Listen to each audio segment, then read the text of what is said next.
2 minute गडबड नको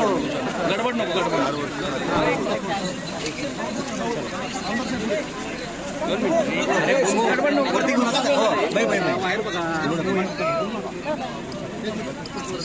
ते 65 मिलीमीटरचं आम्ही डोक्यातनं काढून टाकलेलं आहे. त्याचा वगैरे काही नाही. आता जिथं नुकसान झालेलं आहे तिथं पाणी या जरा बाजूला बघू देणार पूर बघायला खाली त्या पद्धतीनं आपण करतोय. सकाळपासून तेच सांगतो. तुमची भोगवती असेल, सीता असेल, तिकडं मांजरा असेल, तिकडं सिंधुदुर्ग असेल, तिकडं गोदावरी असेल, या सगळ्या नद्यांना पात्राच्या बाहेर पाणी पडलं.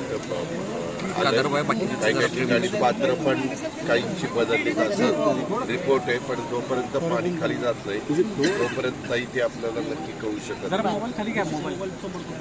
आणि पिकं तर झालेलीच आम्ही बघितलंय. उडीद झालंय, सोयाबीन आहे, कांदा आहे, मका आहे, काही भागात ऊस आहे अगदीच. आणि जमिनी खरडून फार गेल्या. म्हणजे मी करमाळ्यात पण सकाळी होतो, नंतर मी माड्यात पण काही भाग बघितला. आता मोळमध्ये पण आहे, आता इथं पुढे मी कुंपराण्याला पण जाणार आहे. तर या सगळ्या नदीकाठल्या बऱ्याच लोकांचं नुकसान झालेलं आहे. घरं पाण्यात गेलेली आहेत. आपण पंचनामे वगैरे करायला सांगितलेले. आता हा पूल इथं कोण आहे? सिव्हिल इंजिनियर आहे का PWD?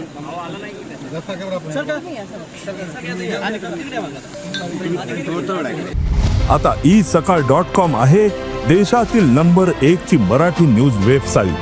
प्रत्येक अपडेटसाठी isakal.com ला नक्की भेट द्या.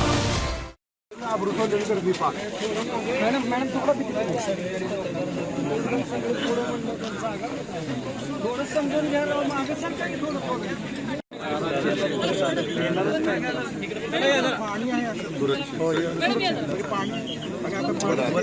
नॅशनल हायवेच्या अधिकारी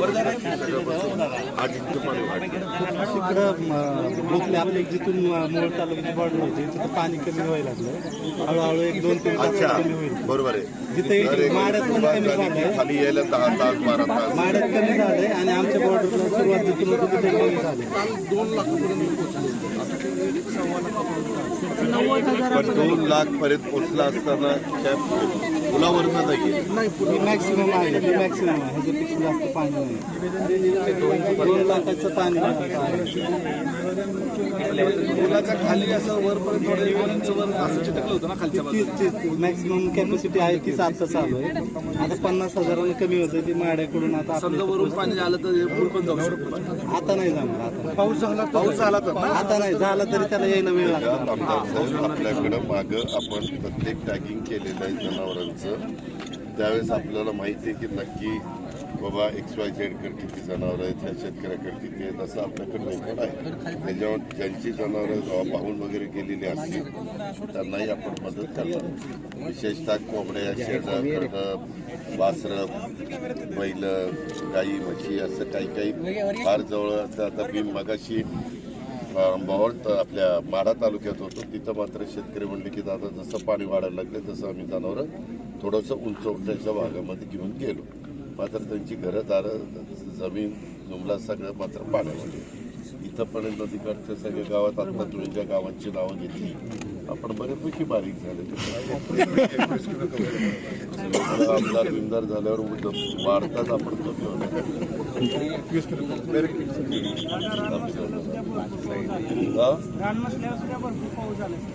बरोबर आहे बाबा. आहे ना, जे जनावर वाहून गेलेली त्याची आम्ही मदत करू ना.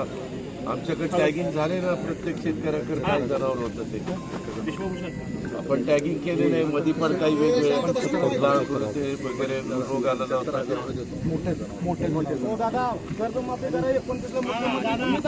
दादा कर्जमाफीची गरज आहे. 29ला मुख्यमंत्री तुम्हीच बघितलंय सकाळपासून. तिथे निकष काय केलेला होता? 6 गट आहे मंडळाचे. 3 गटामध्ये सर आपला हे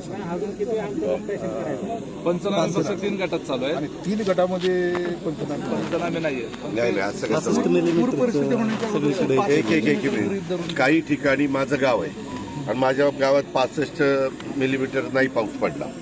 65 मिलीमीटर म्हणजे थोडं कमी 2 इंच वर काही MM आणि वरनं तर पाणी आलंय आणि त्याच्यावर माझं अख्खं गाव गेले तर ते तर नदी काठ सगळं घेतलं. काल कॅबिनेटने आपण निर्णय घेतला असं नाही, जिथं पाणी 65 पेक्षा कमी पडलेलं आहे किंवा काही ठिकाणी थोडं पाणी पडत निघलेलं आहे किंवा असं बॅकवॉटरचं पाणी आलेलं आहे, तिथं 65 बघायचं नाही. शेतकऱ्यांचं जे नुकसान झालेलं असेल, ज्यांच्या जमिनी आणि पिकाचं जे काही नुकसान झालेलं असेल, घरांचं नुकसान झालेलं असेल, काही आता ह्या पाणी ओसरल्यावर आपल्याला कळेल की कुणाकुणाच्या जमिनी खरडून गेलेल्या, बऱ्याच आमच्या शेतकऱ्यांच्या जमिनी पण खरडून गेलेल्या, तिथं आपल्याला त्यांना मदत करायची आहे. त्याच्यामुळे त्याचं रेकॉर्ड तुम्ही करून ठेवा. आता मला गाडीनं जाता येईल का पलीकडे? 4 गाड्या. हाँ 4, मेरी अकेली छोड़ी तो भी चलेगी. और एक बार में 4-5 गाड़ी. ठीक आहे. तर त्याचं 65 ते CM साहेब पण मगाशी माड्याला बोलले असतील, मी पण तुम्हाला सांगतो 65 डोक्यातनं काढा. आता आपल्याकडे एरिया जो जास्त झालेला आहे, जो ओढ्यामुळं, उपनद्यांमुळं, नद्यांमुळं, मग भोगावती असेल, सीना असेल, पलीकड मांजरा असेल वगैरे अशा सगळ्या नद्यांच्यामुळं तो भाग सगळा पाण्याखाली गेलेला. एवढं पाणी असं बऱ्याच वर्षात असं इतकं आतमध्ये गेलेलं आहे. आता त्याच्यात शेतकऱ्यांचा कुणाचा दोष नाही.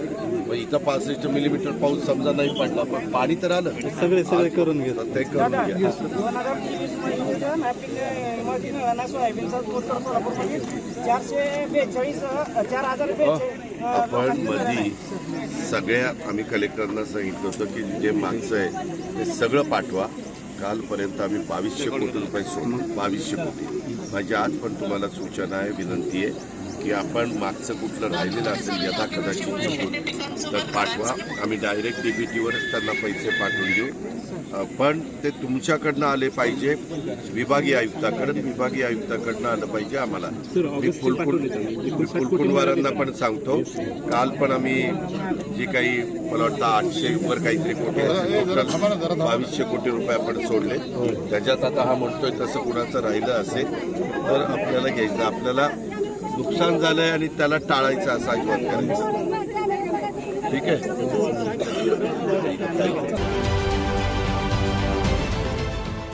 देश विदेशातील प्रत्येक घडामोडींचे लाईव्ह अपडेट मिळवण्यासाठी आता साम टीव्हीच्या सर्व सोशल मीडिया प्लॅटफॉर्मला लाईक, फॉलो आणि सबस्क्राईब करा. तसंच सर्व नोटिफिकेशनसाठी बेल आयकॉन प्रेस करायला विसरू नका.